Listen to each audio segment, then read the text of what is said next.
Greetings. My name is Dr. Waddell Brooks Sr., your host, and this is Community Forum. This evening we have an outstanding guest, Holly Kim. She's a candidate, Lake County Treasurer's Office, and she is a person that you should know. Greetings, Holly Kim. Hello, Dr. Brooks. Thanks for having me here on the show. I know Kim is a familiar name because I served in Korea for 16 months, and I heard the name Kim so many times in the office. Well, first, thank you for your service. And Kim is basically the Smith of the Koreas. I would say it's probably the most popular last name. Okay. Now, you have decided to be a candidate for Lake County Treasurer. But first of all, I want you to tell our listening audience a little bit about your personal and professional background. Okay, so you asked about my personal background, which is, I guess, a bit different than my professional background. Okay. So personally, I grew up in a family where, well, let's start from the beginning. Okay. So super long time ago, when my parents first came to the country, my dad worked overnight shifts at the 76 gas station. Okay. And he did that so he can watch us during the day. And you know how that works. When someone's working overnight, they try real hard, but sometimes it doesn't work out. All that to say, now they're business owners, both of them, and they live in Barrington. So I always say the American dream is alive and well in Lake County, Illinois. And somehow, during that time, they were able to find time to give back. And he was also president of the JCs and president of the Chamber of Commerce. So what I'm getting at is my entire childhood was basically going to meetings and volunteering in the community. Okay. You pick up garbage, you go to parades, you do fundraisers. So I grew up very, very civic. Professionally, so I worked my way through college. It took about 8.5 years, and some people were doctors in the time it took me to get a bachelor's, but hey, I graduated without owing a single dollar in student loans. Congratulations. Thank you. Yeah. And I think it taught me a really hard work ethic. So by the end of that time, I had worked downtown, and so by the time I graduated, which by the way was a degree in Spanish and Latino studies, so this will be the first time there's a treasurer that speaks Spanish in this office. Oh. So all the jobs I've had since were all management and director level, and they span everything from like IT to like government service and nonprofit. So. Yeah. Go ahead. Okay. So I guess then the question is what made you decide ever to run for office in the past, right? Yes. Yeah. Because I had been trustee in the village of Mundelein, and I ran for mayor there. Did you know that? No. So I ran for mayor in the village of Mundelein. I lost that election by 5 votes. For Mayor of Mundelein? Yes. Oh, so you're not new to politics? I'm not new. But I spent a lot of time volunteering in the community, so I'm really coming at this from a community servant perspective. Now, as far as treasurer, now what piqued your interest to be a candidate for Lake County Treasurer? Sure. So I've always been a kind of a numbers and data person, especially from my background in like IT. Okay. And currently on the District 75 STEAM Foundation, I am the treasurer. So I've always been kind of interested in like data, figures, and numbers. So that being said, this is a management position. When you get down to the baseline, it's a management position, which I have so much experience of in my background. And so in the different offices I've been at, it's all about efficiency, reducing redundancy, like how can we move more processes online, how can we modernize, and actually one of the specialties I do have is that I'm a futuristic thinker. So a lot of times the ideas that I propose aren't for just next year, it's for 20, 30 years from now. And so a big trend right now is sustainability. So we want to make sure that the office is sustainable not only in the employment and employee happiness, flex hours, things like that, but also in modernizing processes. So I'm like this little mobile unit that's been able to, increase management skills. And so I'm planning to bring all of that and all my experience to the treasurer's office. What about the budget? What type of budget is there in the treasurer's office? So right now, last time we were on this show, I said it was proprietary, but I went into some looking, and I do know that about $14 million is invested in one bank, and so I'm not sure if that's the entire budget or if there's more to it than that. But the entire budget of Lake County is about $500 million. Okay, there it is. Yeah. Yeah, right.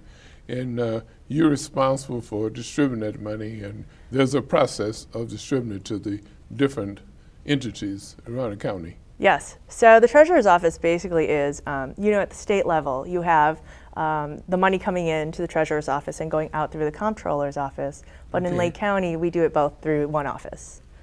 Okay. Now, have you visited the office then and just took a look around to see what type of office it is? Yeah, it's in the same floor as the public meeting. In other words, they wouldn't just put you right in the treasurer's office and say, okay, you treasurer now, I think that's about how the process works, right? Is when you win, they just put you in. However, I do believe in any place that I've worked, there's been transition, right? And so I would expect that when I win, or if I win, or however the phrase goes, that I would be willing to work with the current treasurer to learn, what he's done so far and his processes, so that I can go from there as a starting point. You mean, you mentioned about when you win or if you win and so forth. How have you been campaigning, for the office? Lake County is approximately 850,000 people, but I don't know how many eligible voters we have. You probably have checked that out to see how many eligible voters we have. So there's, in the research that I've done, honestly, it seems like about 200,000 people would be the ones who determine who makes it in as treasurer. Even though you're right, the population is around 850,000. In what I looked into, it was 700,000. But those numbers, it's always a percentage that goes out to vote. Exactly. Yeah. Exactly, right. Yeah. Tell us about what I mentioned. I was in Korea for 16 months, but I'm sure if I visit there now, it'll be altogether different now. Yeah. It's more westernized now than it was then. But I remember the mama sign, the papa sign, Yes. And like I say, all the Kims and so forth, But tell us about Korea in case someone may want to visit there. Yeah, you know what? I would advise anyone who wants to go visit Korea, put it on your bucket list. You got to just do it. It's one of those countries where you don't need a visa to go to because they have a good relationship with the U.S. I mean, there is a military base there. In fact, there are foods there that are influenced from the military-based culture. So it used to be, there's this thing called budae-jjigae, and it's a soup. It's got ramen, but it's got hot dogs and spam because it's like a merger between the army base and Korean food. So there's that, and lately what's been a hit, which is odd to me, but it's American cheese being thrown into Korean food. So in the grocery store, they'll throw American cheese into that ramen, into whatever soup. There's American cheese in it. Now, what's also been really popular in the last few years is this thing called chimek. It's chicken and mekju, which is beer. So wherever you go, especially around Itaewon, which is close to the base, there's fried chicken and beer places everywhere. And this is just from my visit last year. So I would encourage anyone to go. I mean, super friendly people. And, as much as it's so space age and modern and internet is practically free to everyone who lives there. So everyone's space age now, right? Everything's modern. You can order food at the train station, off a wall, or on your phone, and it'll be delivered to your house by the time you get there. Everything's space age. But at the same time, last time I went, which was last year, there is that one house on the block that's still the old shingled house, looks like it's straight up out of a movie, the Asian looking house. And it's kind of like that house from the movie Up. There's development everywhere, and then there's that one house there. And so that still happens every so often in a couple blocks. So culturally, they're still the old with the new. Well, speaking of food, all I knew when I was over there was kimchi. Yeah. Now, what is kimchi? So the easiest way I could say it is it's basically spicy sauerkraut, right? Because sauerkraut is just fermented cabbages with some salt. So kimchi is Chinese cabbage, the napa. You can get that even at Jewel, and it's got salt. It's got some fish sauce. Lately, my daughter, for some reason, whatever reason, she wanted to learn how to make kimchi. I never thought I'd see the day where I'd be making kimchi. So there we are in the kitchen together, cutting up this cabbage and salting all the corners. And I'm calling my mom to be okay, we salted it. Now what? What do we do next? Yeah. Because you always want to ask mom when it comes to recipes. You don't want to mess it up. Speaking of family, and tell us about your family. Okay, yeah, I love talking about my family. So I'm a very family-oriented person, and what you don't know about me is my Google Calendar tells me every event I have to go to, but that there are sections of my Google Calendar that say stay at home, you know, kids robotics team or whatever it is. And when I portion some time out and it's with family, that's it. Nothing can fill that space. And when people ask me, I said, you know, that's my kids' track meet. I'm sorry, but we have to reschedule that. So my husband, he is a high school math teacher. He also teaches like AP classes and SAT prep. He's like that all around. And he used to be the, so he moved up from Texas. And when he was teaching at Dallas Inner City High School, he also was the robotics coach and the chess coach. So he did all that, and then he moved up here to marry me. Okay. My oldest is Kelly, and my middle daughter was Wendy, and they're both on the robotics team in their junior high. Kelly is now going to high school, but we're all around nerd family. My little guy Malachi, he's 10, and he said he wants to be an engineer in the future to make robots, so I think he's another robotics team kid. And I just had a baby 2 months ago. That's wonderful. Yes, and her name is Everly, and she's about 90% cheeks right now. And her weight is like in the 87th percentile, so she's just kind of a real heavy baby, really chubby, super cute. Okay, okay. Now, we mentioned campaigning. Evidently you have a babysitter, home care. My husband. Okay, your shifts and so forth, you know. Yeah, you know, it was one of those things that even before we had been married that I had talked about going, now just so you know, because this lifestyle I have, where it's like a lot of events, it isn't anything new, especially growing up with parents who were in the chamber and the JCs. So even I was in the JCs, and I was one of the founders of the Lake County JCs, and I was like, just so you know, I'm kind of a really busy person. In fact, funny story, I told him on our first date, I go, well, if you don't think that we're going to get married someday, then, you know, I think we're just good as friends, right? Like, we don't have to go on dates. And so the poor guy had to decide on the first date whether he was going to marry me or not in order to go on any other dates. But, I mean, I'm busy. So, like, I have, you know, things like that. Well, tell us about women in politics. All right. Just generally, right? Women in politics. Right. Okay, so for the longest time, I mean, it was hard for women because they were the primary caretaker, right, of children, and a lot of them stayed home in the past. And unless you supported your husband who was working, there was no money coming in. Okay. So culturally, there was a shift. Women went to work as well, right? So they're both going to work. And so I think what was kind of behind all of that, but you see it in the forefront now, is there's women running for office. And truth be told, there are some skills from back then that like transfer over to now, like household budgets, right? Managing children, like creating harmony in the household. I think these are all actually really good mothering skills that transfer to government as well, you know, play together nicely. So I think now more than ever, there's all these women who are interested in government. And in fact, I do go around and teach classes for free to anyone who's interested in running for office. I show them what a petition form looks like, you know, about how much time you might need to spend. And I give them realistic numbers, like a few hours here and there. You know, that meeting is once or twice a month for your municipality, you know, stuff like that. Every other hour you tack onto that is up to you, right? Because there's a baseline, and then how much more you want to dive in is up to you.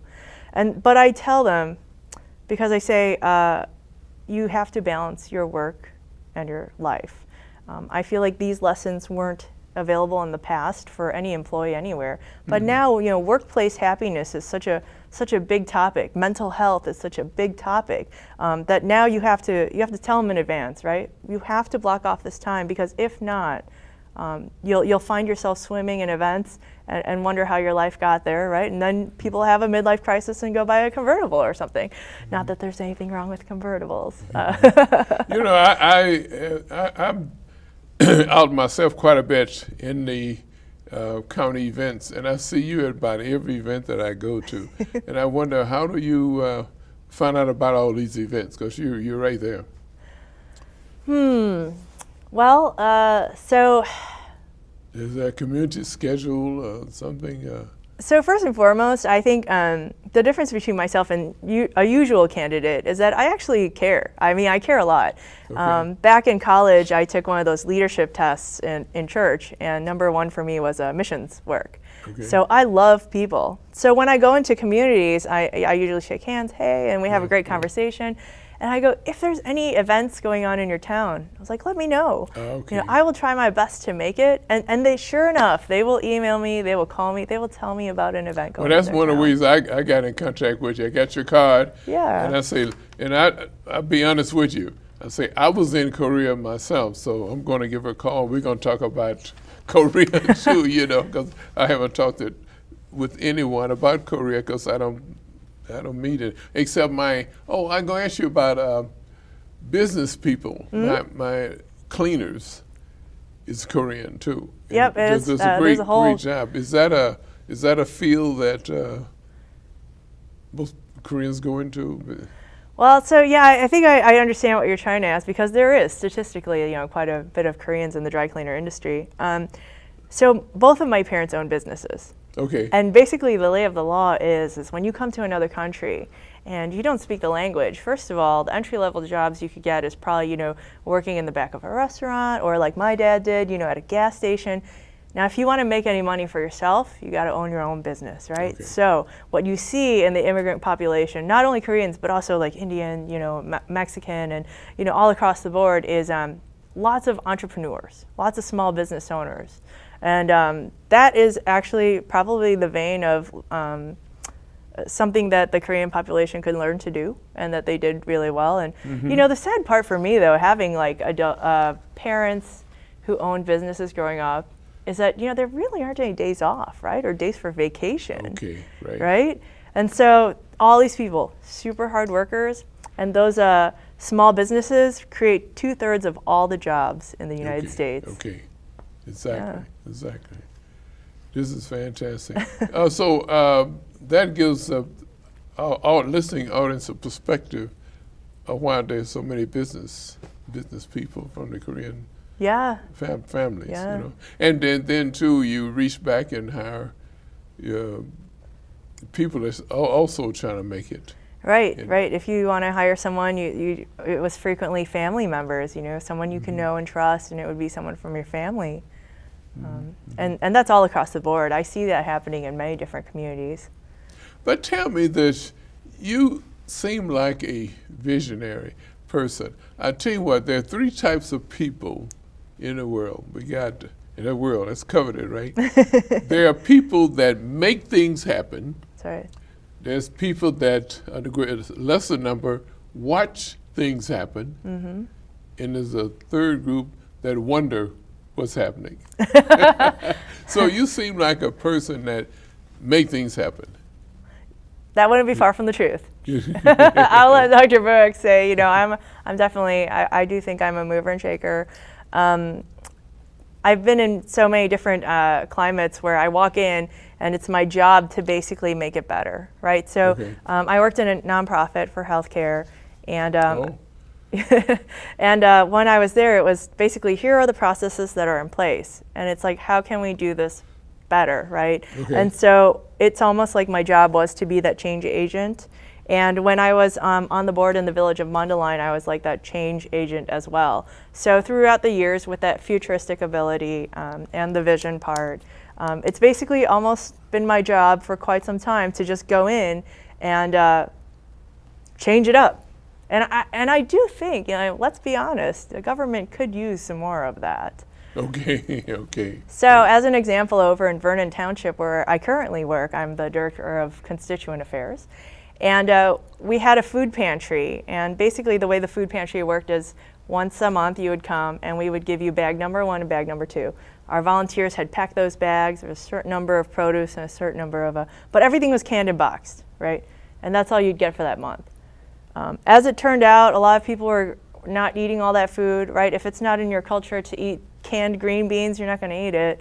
And so some people were returning the food to us. They're giving it away. We all know somebody who receives food that gives it away. It's like a thing because they're not eating it, right? So it's not as efficient as it could be. So what the popular trend and what the data points to is having client choice. Like, have it be more like a shopping experience. If you're going to have a food pantry, put the canned food out, let people decide what they want, and then you'll have less waste. It's less labor because they're putting the cans in the bags themselves, right? We're not doing it.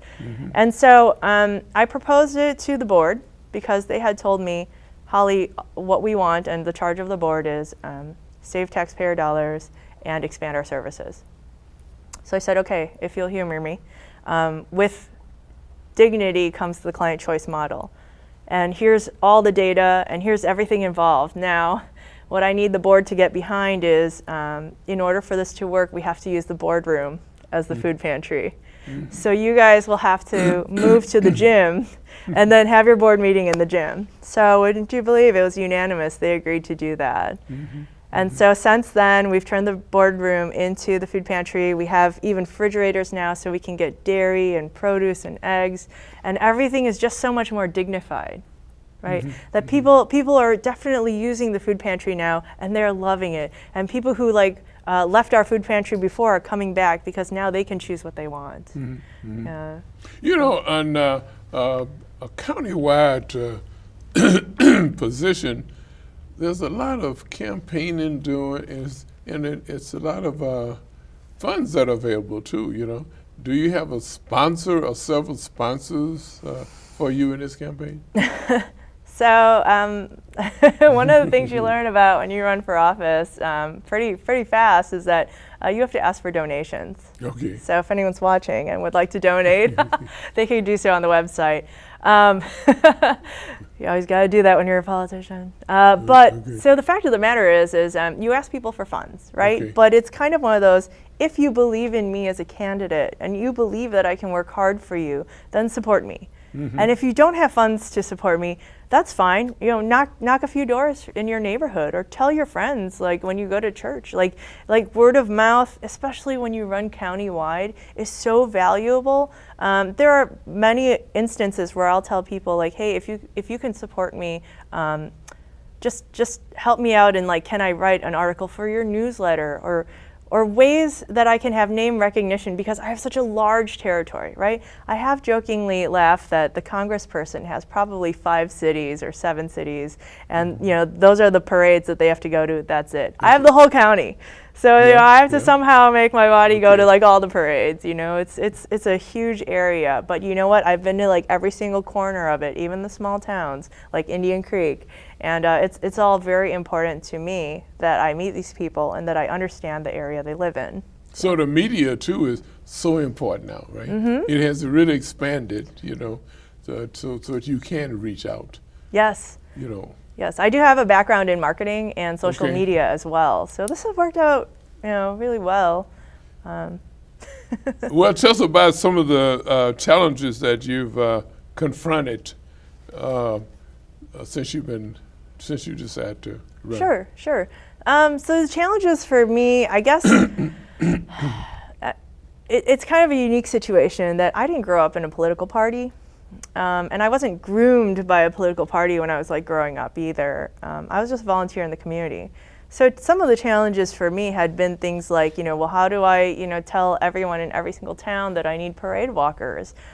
Because up until you do choose a party, right? I mean, they take care of things like that for you. Okay. Yeah, and then door knockers, stuff like that. No, but I think one of the glories of having been so independent was I did have my own network of people who would help me and people who would door knock for me.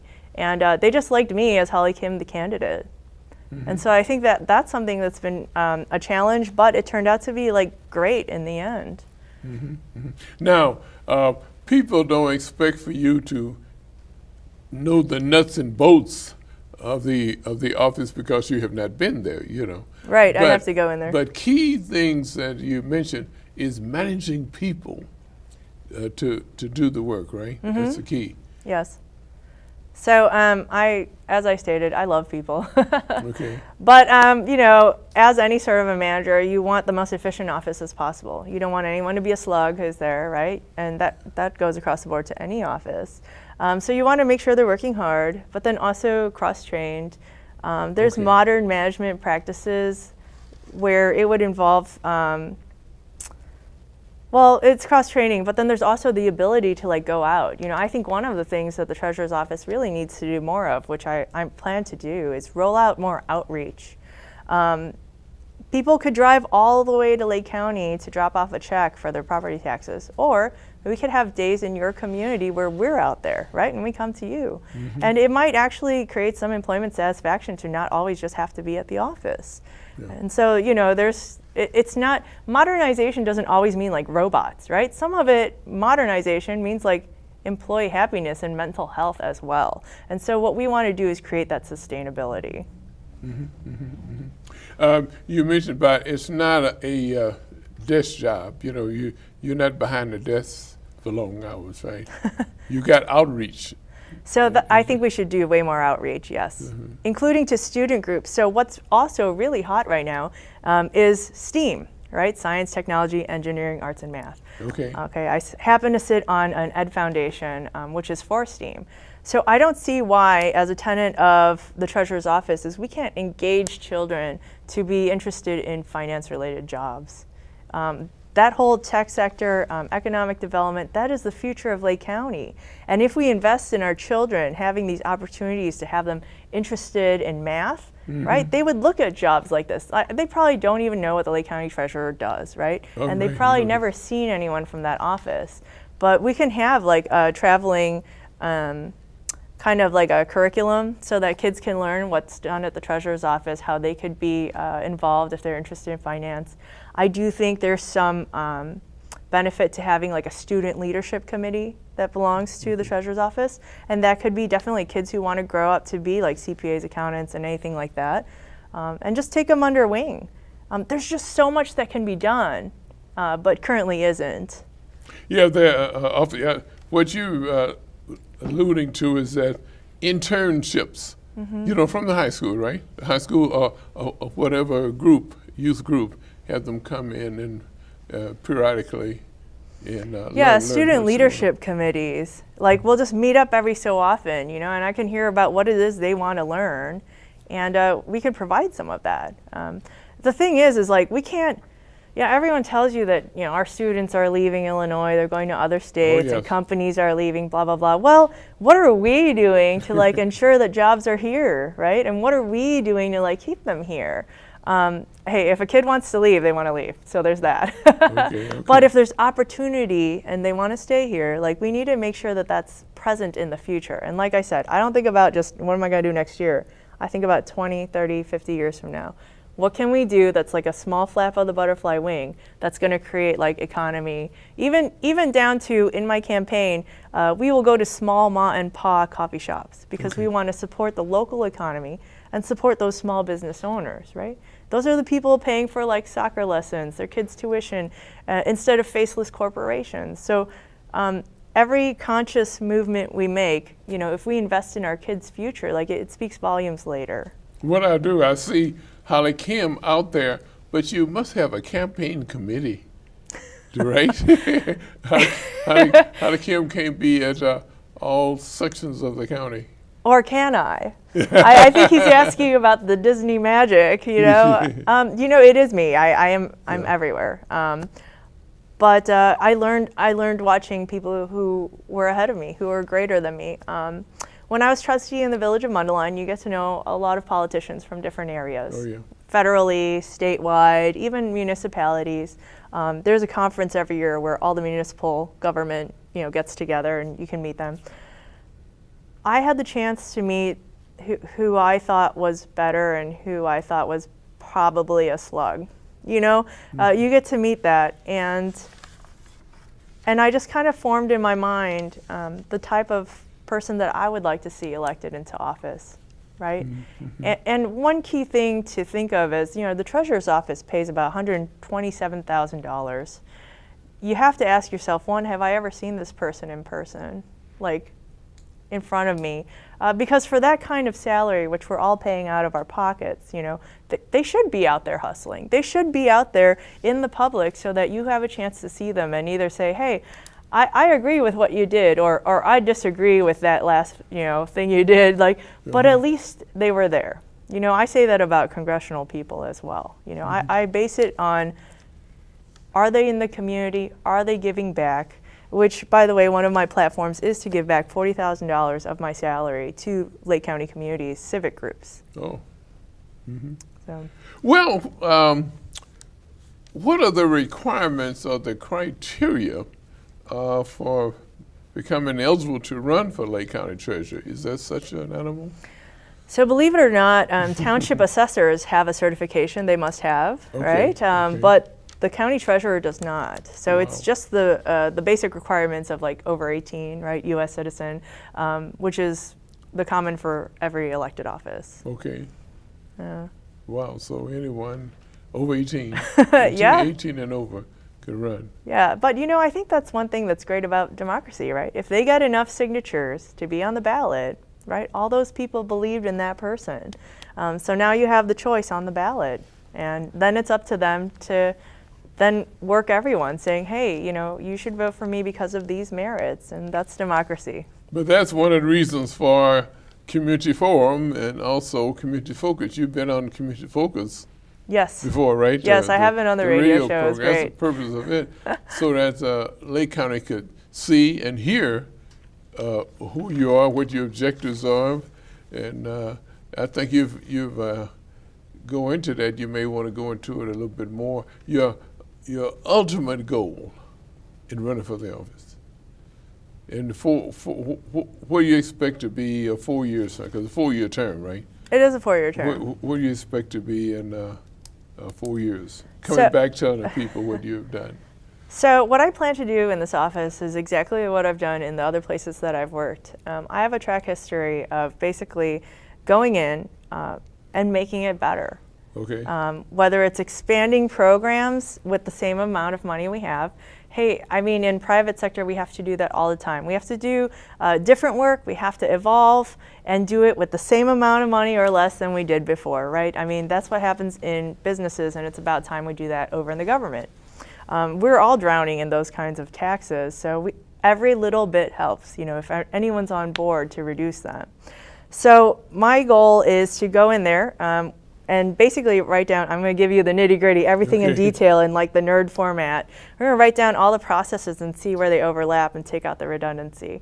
I'm also a huge proponent of open government, and so that means put all the books online. In fact, recently with all the craziness that's been going on in Lake County regarding everyone spending on their credit cards, I'm thinking, well, why don't we just have it in a screen on a website, or where it's available, that as soon as they use that card, it's up there. And we can see exactly what they're spending our money on, because if they have a credit card that they could just spend on, and it's our money paying for it, well, why don't we have it just populate up a screen? I mean, if they're embarrassed to charge it on there, well, they shouldn't be charging it there in the first place, right?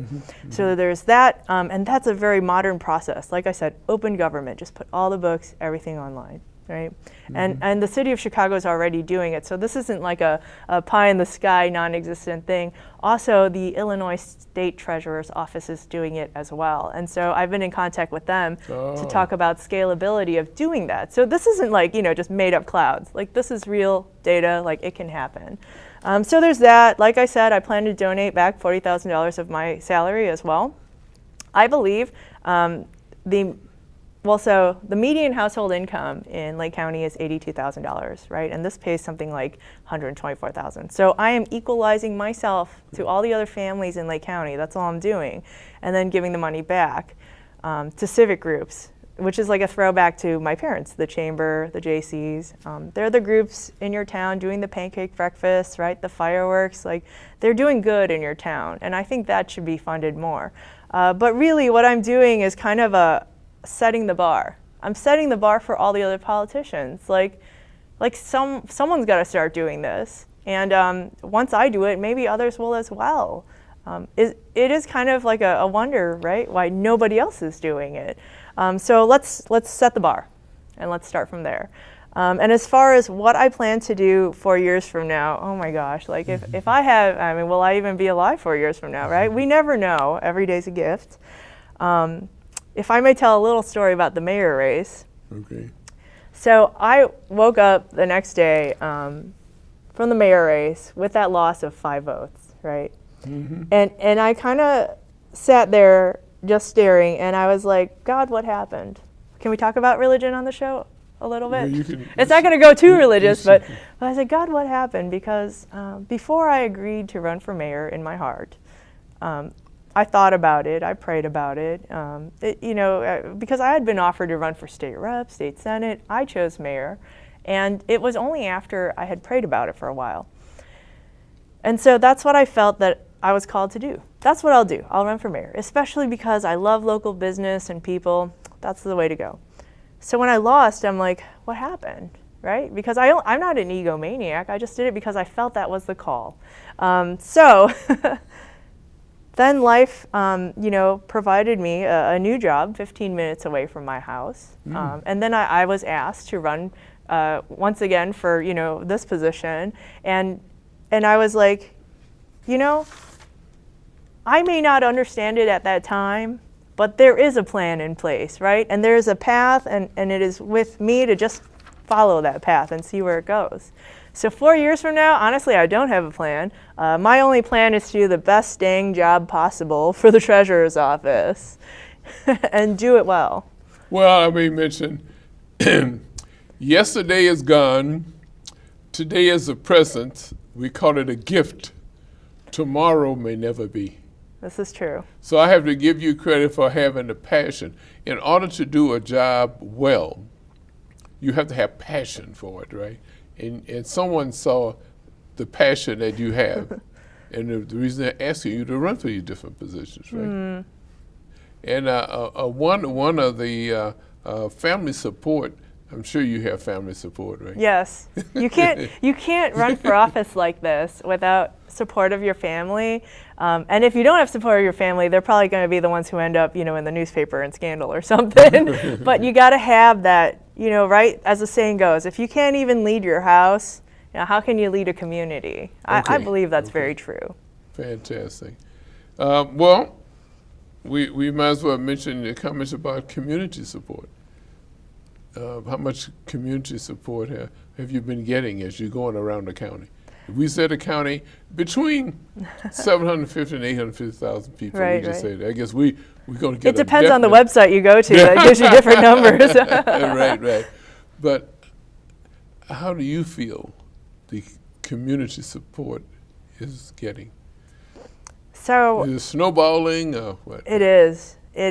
Oh man, the momentum is great. I'm just so thankful. See, I couldn't help but have you on the programs because I saw the passion in you, and like I say, I know the expressions that you give are yours and not of the host or the station. Oh, yeah. This is Holly Kim. Yeah, I don't have the talking points. In other words, these aren't canned responses. The community response has been great. No matter where I go, people have been so friendly and so nice. Yeah. And honestly, even if there is that one-off person who's mean, it's okay because we all have those days, right? And you don't take it personal. If you take things personal, politics is not for you. Mm-hmm. But if you can just understand that, people for the most part, they just want to do good. And we have so many common threads. So support has been great, no matter where I've gone. And to be honest, I have a big span of people who support me. There are people who may never meet me, but they're Dems, so they'll vote for me. I mean, okay. But there's also the Dems I have met, there's moderate middle that I have met, there's libertarians that I've met that support me, there's Republicans I've met that support me. And I even have people, who, even though I'm a Dem, and they say out their mouth, like, I've never voted for a Dem, and neither does my family, right? They're very staunch about that, but they will vote for Holly Kim. Okay. Can you believe that? And sometimes I have no words. I'm just very thankful at the response that I've received, just going all over Lake County, and I'm really appreciative of that. So you've been aware there's long hours, and you have not, there's long hours to it, and we're in campaigning. It's probably not long hours for the treasurer. Well, it depends who's in the treasurer's office. Yeah, right. Okay. But the family is aware that you're spending long hours, or plan to spend long hours, or is spending long hours, Yeah. campaigning. So I almost want to say my kids might be used to it. Now the key for me, especially as a family-oriented candidate, is what can I do, or what's the most I can do that involves my family as well? And so frequently, if you were to just cross-section my house and look into it with a camera, there are times where I'm sitting on the couch and it's nighttime, you know, we've had dinner, and I'm stuffing envelopes. I'm stuffing envelopes with my kids on the couch, and after I stuff the envelope, I pass it to the next section of the couch, and they pick it up and they put on a stamp. You know, my 10-year-old, he can put on a stamp. And then someone else is, you know, peeling off the glue label on the envelope. But I turned as much campaign work as I can into a family affair, because you know what? I think gone are the days where you go do it yourself and you don't see them for like 10 hours because you're doing this with your volunteers. And I bring the volunteers to my house. You know, I mean, there are pictures you could see on Facebook where it's me, my kids, a whole table full of volunteers, and we're stuffing candy bags for parades. Because I guess the way I do things is different, but I feel that that's the right way to do it. And it could be, maybe it's like a millennial thing. Maybe going into the future, more politicians will just incorporate their families into doing things together, because you can't get this time back, right? And I think all too often in the past, with the way it was, you know, with business meetings, and then your children grow up without you seeing them, and it's like that song, Cats in the Cradle. And now it's, I won't get this time back, so I'm going to spend time with them, and we're going to do it together. Yeah, Mom's running for office, but this has been like the last 7 years of my life. Running for trustee, then running for mayor, then now running for treasurer. So they're used to it, and you know, when they were younger, there's different things they do. Help me stuff envelopes. Now that the girls are older, we go walk parades together. Okay. You know, and after every parade, I buy them some treat, because. Well, my kids can. They're grown now in their professions, but they can identify with that too. And they were doing this, stuffing envelopes and putting stamps on, and by my being a community activist, there was no gain there. Just. And they were doing it, you know, so they can identify with what you're talking about. But it makes a big difference, right? They'll remember those memories forever. And quick story, I have this person who puts out the big campaign signs for me. And he'll go out there in February and, you know, pound the frozen ground with rebar. And I'm like, hey, you want some help? And he goes, no, it's okay. He goes, it reminds me of my dad, because my dad used to be a trustee, and we used to do this together all the time. So this is like my time with me and my dad, he says, you know. And so, yeah, people remember this, you know, when you take your kids with you to do civic activism. Well, what about leisure time activities? Do you have any time for leisure time activities? Or you use that for your leisure time? You know what's funny is, like, I actually had to sit down the other day when my husband was like, you know, do you want to go, okay, so funny enough, you go to so many events that by the time you have any free time, you're like, well, I just wanted to sit at home. Like, you know, and they're like, hey, Holly, would you like to go out to this, you know, this fun event? And I'm like, well, I have to go to so many events that I would just like to just sit at home and watch it, put in a DVD, right? Probably the funniest comedy you can find. and that's what I would do. I would just sit at home and you know, with the kids and just watch movies, probably. While we're on this, what about resources there in Korea? What resources?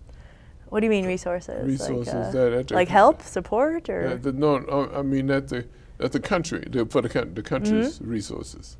Like minerals and exports? Yeah. So I think, let's see, boy, I had to do a whole speech on this when I was a trustee, and it was for the Korean War veterans, but now like the data's not coming to me.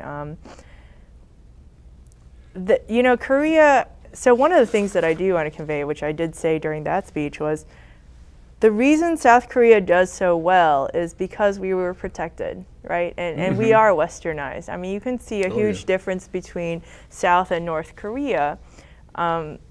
I mean, huge difference, right? And so, no lie, like democracy is definitely the way to go.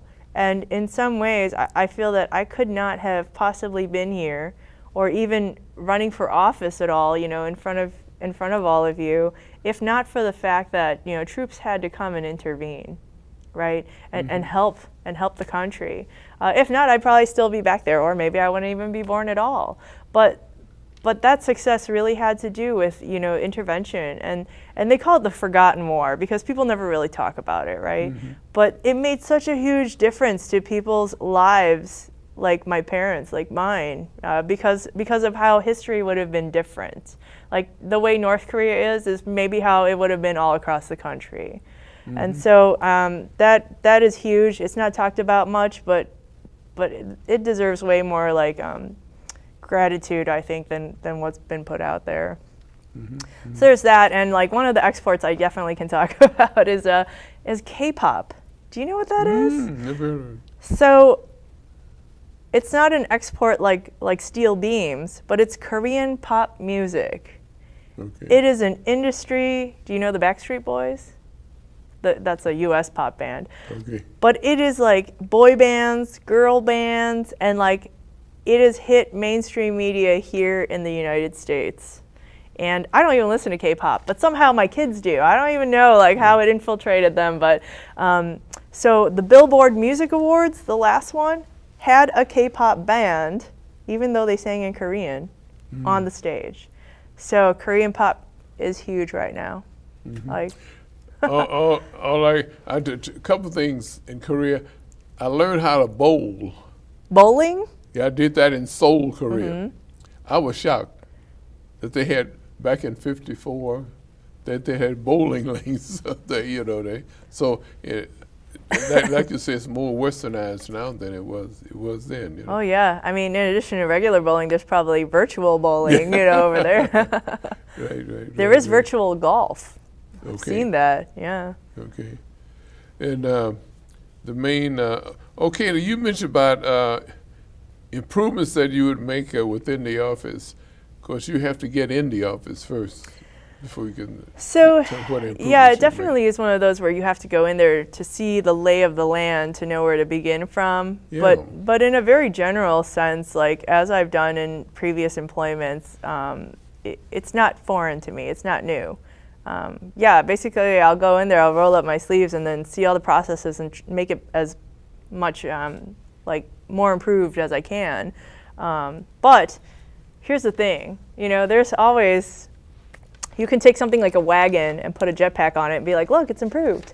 But that's not what I'm talking about. We don't want to spin in circles. Like we need visionary changes. And like I said, things like displaying their P-card purchases like online, immediate, like that's a way of the future. So there's that, but there's other things too, like when's the last time we bid for some of the contracts we're on in the treasurer's office? And so there's definitely things I want to do, but I don't want to give my entire playbook on the camera because, I mean, this is also visible to my opponent. Just know that, I mean, it's been my specialty at the places that I've worked, and I'm currently doing it now at the Vernon Township. With the changes that we've made, we were able to lower our tax levy by over 5% while expanding services. And so I'll give you one more example of something that I did over at the Vernon Township. We have a swimming pool there. And the swimming pool is only open about 2 months a year, just like every other pool. But there's a parking lot, and the rest of the year pretty much is empty. It goes unused. Now, knowing that, there's a high school, a local high school very close that is completely landlocked, and there is no parking available. So an idea I gave to the board is let's spray some numbers down and do like Airbnb and rent out these spaces. Kids pay some money to rent out a space and they walk to the school, but now we're generating revenue in a complete out-of-the-box way that no one had ever thought about. We're using all this unused space, right? And now it's all generating revenue enough for us to lower our taxes. So, I mean, it's that kind of stuff that... Well, what about investing treasurers' money in different banks and institutions? So one of the tenants, definitely. Do you have any vision on how you would? Because I know the main reason for investing is to get the most money for the buck, right? That's right. And there are some ideas I have in terms of, so one of the things I wanted to look into was escrow accounts for people who bid on like our sheriff sales and our auctioned homes, things like that. They have to come with certified checks right now. Okay. Certified checks, and it's, what are we, in 2018? So it's unflexible in that if you wanted to buy more home or if you wanted to bid higher, now you can't because this check is only a certain amount, right? So I want to look into seeing if we can set up escrow accounts where people can deposit money into the treasurer's office. Now it is a certified fund. We know because we own it, right? And so that would create flexible abilities to bid, but also in between that time we can invest that money, and so we can create money off of just the income from I'm drawing a blank, but you know the what is it called? Oh gosh. Well, anyway, so yeah, just on that investment we can generate income. So there's that, but then there's also currently there's a chief financial officer or some position like that. I pulled all the positions in the treasurer's office. There's 15 of them, and it's all very top heavy actually. If you looked at the salaries and the positions, like they're all very like highly paid top heavy people, and one of them is a chief investment type officer. Okay. So currently it's not even the treasurer who's doing it, it's like another person. But that being said, our investment vehicles are actually, here's like the state mandated amount of conservatism and how safely we have to invest. And what they're doing is even more conservative than that, than what's required by the state. So I think that's something that can be looked at. Because if we could be making more money, then why not, you know, especially safely. It seems it is a real challenge, and right, the whole overall operation of the treasurer's office is a challenge for you, right? Well, I don't think so. I mean, every place that I've worked was a new experience, right? It's not like I knew before I went in, right? Yeah, All right, of them. right. So it's more of the same, and you know, honestly, I'm looking forward to it like an adventure. And in my personal background too, like I said, I worked my way through college. I worked really hard for everything I have, including the fun car that I have. I mean, some of it you should spend on fun, but I have investments as well. I have rental homes. I have the regular investing like everyone else does. And the current home that I live in right now was a foreclosure when I bought it. And so I do have an eye for knowing potential when I see it. So you're not a novice in handling money, right? Yeah. Investing no, money and so forth, you know. No, I'm not. And that's the reason I mentioned about, was there any criteria? And I think for, you know, being eligible to run, because there's none, but you would like to have, the public would like to hear what you were saying, that you do have some background yourself in investing. Oh yeah, actually, so investing is pretty fun. Do you invest too? Oh yes. Yeah, so anyone who invests, I think we can agree, there's certainly fun in it, and there's loss too. Yeah, we had 3 youngsters, and they all finished college, you know. Because of our investment in this type of thing. That's nothing to sneeze at. And it also takes being very judicious, you know, not touching the money. Right. And one of the funnier stories I have is during the recession, gosh, I remember Ford. I think Ford stock went all the way down to $2.92. And I was like, wait, why aren't people buying? You know, at that point, everyone was selling off, trying to, you know, preserve what they had, when technically you were supposed to just buy more. But it was kind of like a 90% off shoe sale, you know, with all the costs. Yeah, no, it was a good time to invest, and that's when I bought my home as well. Well, we have just a few minutes left, and I'm sure that our listening audience have really enjoyed listening to you. And we'll check on your website now. What's your website? So my website is hollykimforlakecounty.com. It talks a little bit about my background, my family, and all sorts of, you know, questions you might have are answered on the webpage. If not, there's a button so you can contact me, and it comes directly to my phone, and I will answer you probably within the hour. Now, in a minute or two, why should Lake County vote for Holly Kim for Lake County Treasurer? I know it's only a couple of minutes, but you probably could talk all hour about Hey, that. you give a politician a microphone, right? So first of all, thank you so much for watching this program and for Dr. Brooks for having me here. Being here is such a joy. So as you know, my background really has been in management and director level. At Baseline, this is a staff management position, and I plan to do that really well, not only in terms of like mental health and like staff organization, reducing redundancy, increasing transparency, but I also plan to modernize the office, which I have lots of experience doing, and I currently do it in my position as Director of Constituent Affairs. If you want someone who's going to work hard for you for your tax dollars, because you will see me out and about in your town, in all the towns, every info fair possible, and doing that student curriculum, because I believe in investing into our future and giving back to our community. I'm the only candidate that plans to give back a part of their salary, and it's nothing to sneeze at. It's $40,000. So when I'm elected into office, I will start that grant program, and there will be an application, so you can apply for that money if you're part of a civic group. And I've really enjoyed my time here. Thank you so much, everyone who's watched this, and everyone who is making an informed decision on who to vote for. And everybody have noticed how passionate you are about what you're doing, how passionate about the financial, positions that in financial management that you've done. And then you're a family person, you got family support, and you got community support, and you still look well, even though you're going all over Lake County, and still raise a family. Yeah, you got it. This is family. You mentioned about you. How old is your young baby now? Oh, so my oldest is 14 years old, and my youngest, my baby, is 2 months. So I just had a baby 2 months ago. 2 months ago. Wow. Yeah. Okay, Lake County, you've heard from Holly Kim.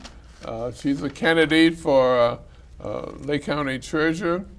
And we didn't mention about the election is when? So the election is November 6th. That's election day. Now, what I would ask of everyone who's watching this is please early vote in October. More recently, the elections are won and lost in early vote, and it gives you a whole month to do it. So if you're busy one day or sick one day, you can go the next day or go on a Saturday. But please go early vote and take a friend with you. Then you effectively double your vote. Okay. Ladies and gentlemen, this has been Community Forum. My name is Dr. Waddell Brooks Sr., your host.